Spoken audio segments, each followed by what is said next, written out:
Alright guys, welcome back to Flying with Overkill F-18C. Today we're going to go over the TACAN, how to use it, when to use it, and a couple little tricks you can use to get you home and make your landings a little bit smoother. Alright, so the first thing I'm going to do is I'm going to go ahead and just throw myself into a quick orbit here. I don't want to keep flying all over the map, so we're going to go autopilot. Oh, I already hit that. Barometric altitude. Let it come up. Let's go ahead and hit Tango on our keyboard to stabilize our throttle. Alright, and we'll just let it run for a minute. Okay, so waypoint 4 is Katasi, which is out there somewhere. We'll find it in a minute. Looks like it's back over there. And so we have it selected, and we want to track it with our TACAN. So first let's go to a TACAN submenu. Now a TACAN submenu will time out, so we may have to do this more than once. And actually we'll just pause the sim. So the first thing we're going to look at is obviously the main UFC display window. If the TACAN was on and running, we would have TACAN information displayed here, and it would say on with the selected channel, currently channel 1. Breaking down the options, you have transmit and receive, in which case you will receive both bearing and range information. You have receive, which you will only receive bearing information. You have air-to-air, which is used for tracking either a wingman, which is called yardsticking.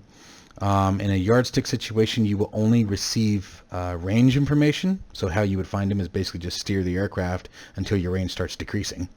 Then you have the TACAN channels, or modes I should say. So in this case, X-ray and Yankee. Okay, and the purpose of that is you can have a TACAN frequency on 44 X-ray, you can have another one on 44 Yankee. Okay, so let's unpause and take a look at how to track something. So let's start out with, let's start with the tanker. So let's go to F1, and for tankers you're going to have to hope that the mission creator, and they should do it, put it in the briefing. So we're going to go to briefing. We do have a tanker. It's on the other side of the planet, but we have one. So not all missions will have this much information, but we have AAR, which is air-to-air refueling. Texaco is the name of the tanker, or the call sign, and then right here is what we're looking for, TACAN, TCN 63 X-ray. Okay, that's the important part for what we're doing. So we're going to go TACAN. Okay, we're going to type 63 and enter. Now it's a tanker, so it's an air-to-air target, right? So we're going to go air-to-air mode, and then we're just going to come down here and turn it on. And you can see the information that we just got displayed up here on the HUD. I'm going to go ahead and pause again and lock down for a little bit. So the first thing is, much like the waypoint information over here, we have our TACAN information over here. So 080 degrees is the bearing, okay, and you can see that right here. 070, 080. 080 degree at 83.8 nautical miles. No, we're not going to fly to it. And then we have a time on target based on our current speed of 13 minutes 3 seconds to intercept. And this can be edited in the mission editor, but this tells you what the call sign is, so we know we're going to Texaco. In some missions you may have more than one tanker up there. You may have Arco and all the different ones, or whatever specified in the briefing too. Alright, so in this case TXO for Texaco. Now coming down here is our TACAN track. Okay, much like the waypoint triangle that's inside the course wheel, outside the course wheel we have our TACAN track with an upside down triangle, and it's got a T in it. And then this cog right here is the TACAN source itself. Now, so 83.8 nautical miles, so let's bump our scale up and pause. Alright, so we're just going to go up to all the way up to 160, but you can see it now inside the course wheel. As you come closer to the TACAN source, it's going to be referenced as this icon here, getting closer to your aircraft. Okay? Now here's the other cool thing that you can do about it, much like, again, with the waypoints, how we get the indication on the HUD.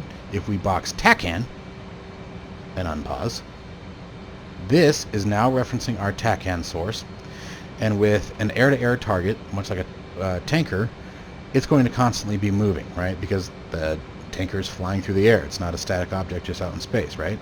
So you'll constantly be having to adjust to fly direct to the tanker. So this isn't going to put you directly behind it. Okay? And then again, down here you have 81.4 nautical miles and Texaco. So the same information that we saw when we had our selected waypoints. Okay? So that's how we do air-to-air navigation with the TACAN. Now let's look at Katasi. We want to go to Katasi, so we're going to go ahead and bring this back down about 20 miles. Oh, that'll definitely work. 10 miles will work. So we're going to go to F10. We know we're going to Katasi. Okay, and you can see this is the TACAN beacon right there. And you can see it. So KTS channel 44. 44 X-ray, KTS, KTS. So it's important to remember where this is located. So our TACAN beacon is just to the left of the runway. And we're going to see something in just a minute, or a few minutes here. So let's go ahead and go back to the cockpit. And we're going to go back to our TACAN. And now we're just going to change it 4-4, hit enter. Now we don't have anything. I wonder why. Okay, if you look back over here, it's because we're in air-to-air mode. So we need to uncheck air-to-air mode, and voila, there's our source. Okay, so we got 160 degrees, 11.4 nautical miles, KTS for Katasi, and 1 minute 50 seconds to intercept. Now, that's all fine and dandy. That's cool. And actually, I'm going to bump this back up to 20. But now I'm going to show you guys another feature for airfields, and you will also want to use this for the aircraft carrier. If we were to just fly this right now, okay, and we would fly direct to it, there's no telling that we would be flying in at the runway heading. We may be flying perpendicular, right? So the runway could be going this way, and we're flying it this way. All we're going to do is cross right over the runway. Well, that's going to cost time, you know, depending on your fuel status or why you're getting home. That may not be a good thing.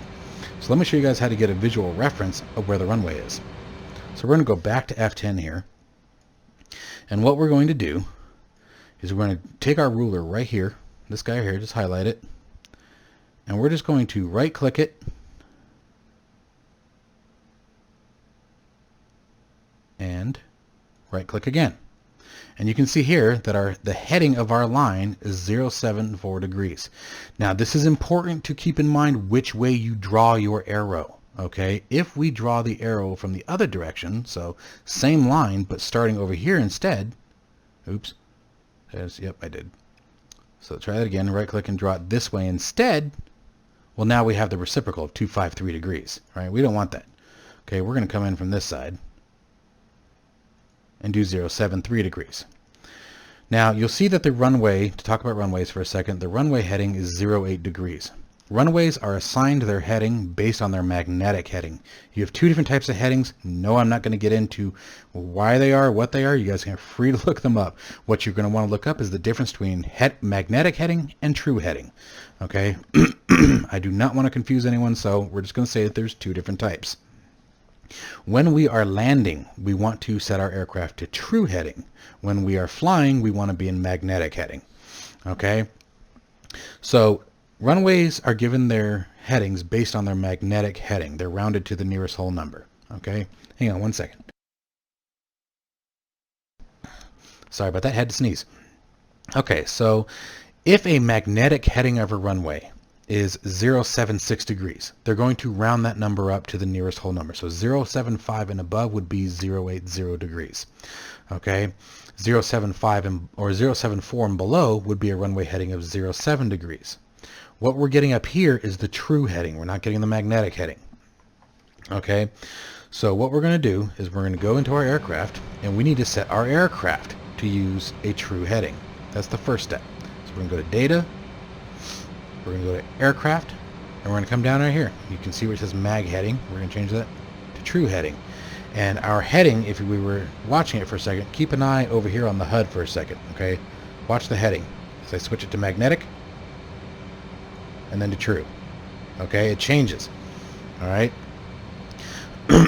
So now that we are on true heading, so we're set for landing, now let's see which way the runway is pointing in relation to our TACAN source. So this time we're going to use the course heading. So this is for our heading for autopilot. Course is for our TACAN reference.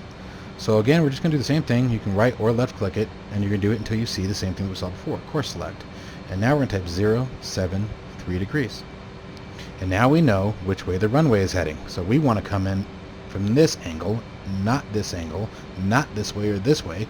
Now we know which direction we want to approach the TACAN source from. The other thing that we can look at, and I'm going to go ahead and pause because I can use this to turn in for us. F9 here. Oh, you guys don't know F9. Unpause is my track IR. Now you guys know F9. It's secret to the universe. We see the same information up here on the HUD. Here's our TACAN source in relationship to the aircraft, so it's on the left side of the aircraft, and our runway heading right now, we're basically flying the reciprocal. Okay, if we were flying perpendicular to it, okay, we would see the arrow either pointing left or pointing full right, letting us know, hey, we're flying perpendicular. We're going to cross the runway. We're not going to actually line up with it. Okay, and then as we steer it, if we were to steer and pass over it, it would switch to the other side. Okay. All right, so let me show you guys all this in action now. So we're going to use this to line ourselves up with the runway. This is really handy at night. Okay, because the Hornet doesn't have true ILS. It has ICLS, but it doesn't have ILS. Disengage our auto throttle here. And start descending because we're only 14 miles away from it.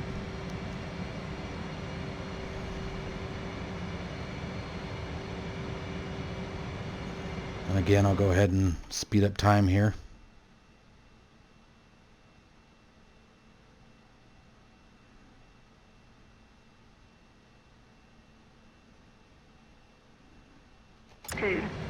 Altitude. All right.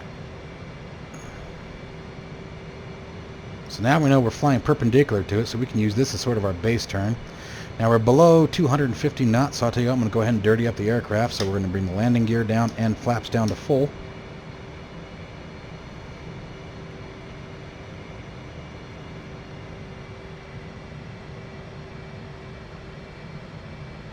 I'm just going to let the aircraft continue to slow down before I even worry about trim or anything. Starting to trim up now. Alright, we're on speed.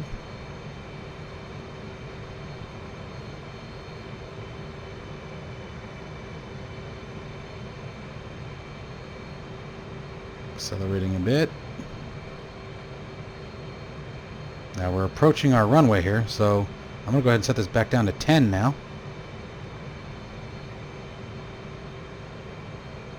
Then I'm going to start turning towards. Now, because I'm turning at such a low speed, I'm adding power before I enter the turn.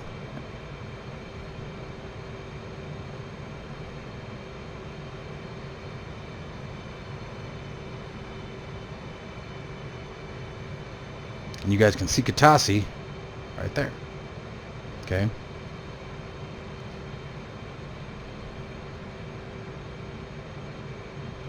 Now I could even kick this down to 5 to really refine it. Now remember what we saw. This is important. We're getting close to it. I don't want to do that. That's a bad idea. Let's pause. There we go. Okay. The TACAN source is to the left of the runway. So we need to make sure we keep that in mind. If we fly straight on that course line we drew, we're not going to hit the runway. We're going to come left of it. Okay, so it's the idea behind it is just to help you know what direction I need to come from, but you can still get very, very close. So we're going to unpause. And we're just going to sort of fly at a really crappy entry pattern here. We're about our 3-degree line. We steer on course. I'll show you one other autopilot feature with the auto throttle control. I don't like it. I'm not particularly good at it. I don't use it. I like having full control of the aircraft at all times. But what we're going to talk about is auto throttle, and just pay attention to what I'm doing with the course line here, guys, as I do it. It's pretty black and white from here. Okay, as I cross the runway, you'll see the course line indicator move to the other side. Okay, with the auto throttle control, once you are on speed, flaps are half or full, okay, and you're in the landing configuration basically, what you can do is enter in an approach mode, okay, and it will maintain the aircraft's on speed. All right, the throttle will adjust based on the pitch input given by the stick. So if once I engage auto throttle, if I pitch up, the engines are going to spool up. If I pitch down, the engines are going to pull back. They're going to throttle back. I don't like using this. I tend to find it to be more problematic than it's worth, but I'll try to show it to you guys. I need to get my nose down quite a bit. We're a little high.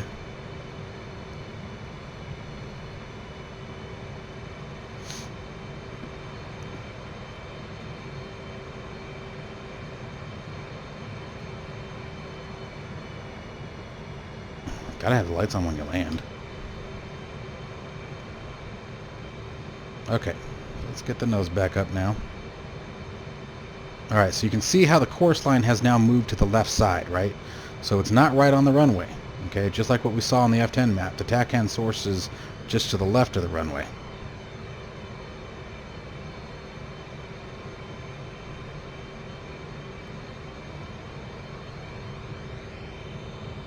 We're still actually a little high.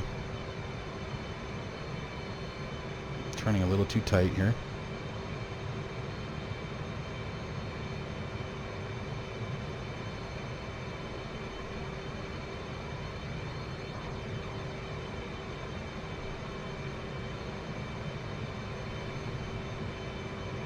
Now for the auto throttle, if I engage it right now, the computer took over for a second, so... Oh, and I tapped the throttle, that was my fault. So I tapped the throttle key again, but now I have to use the stick to correct the approach. And you can hear the engines throttling back up. Okay? I'm using the stick again, pitch it back down. And you want to use small controls.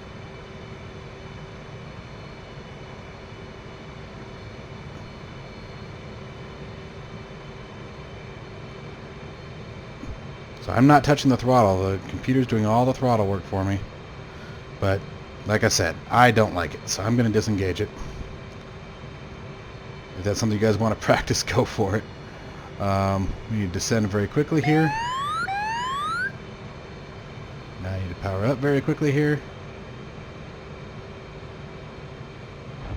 Ugh, nasty landing.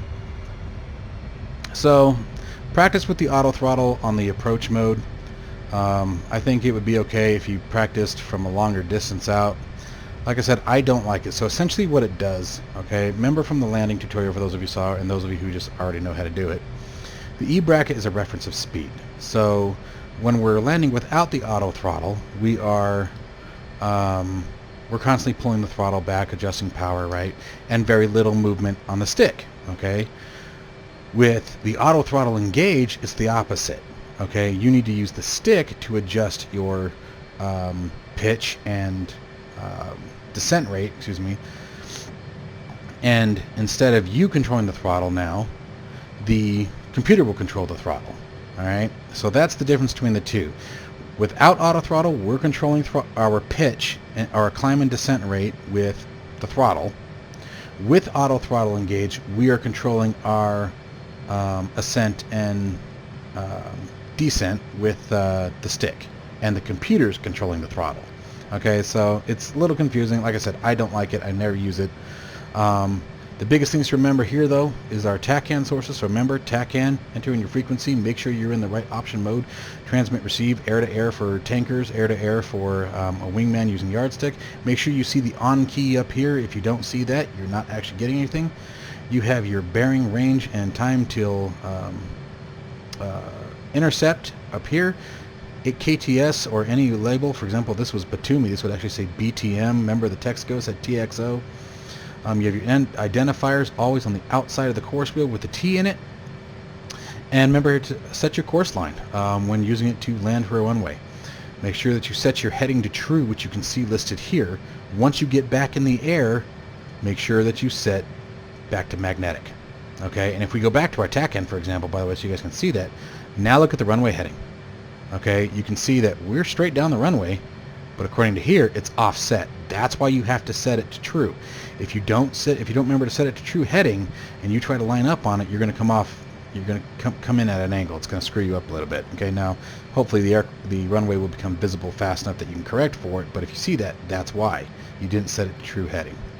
Alright guys, tell me what you thought of this tutorial in the comments below. Make sure to hit that like and subscribe button, ring that bell so that way you guys get notified of future content. There's going to be a lot more coming from the F-18C. We're going to start getting into the combat arsenal with the next tutorial, starting with an air-to-ground attack. There's a ton of ordnance for air-to-ground, ton of things that we have to worry about, whether it be CCRP modes, calculated release point, or continuously calculated release point, CCIP, also known as dive bombing, continuously calculated impact point. We have the TGP to worry about, Mavericks, the walleyes, JDAMs, precision coordinates, all kinds of stuff that are coming. It's going to be coming very quickly. So stay tuned for more, guys. Once again, Happy New Year. Thank you so much for all the love and support the channel's continuing to get, and I'll see you in the next one.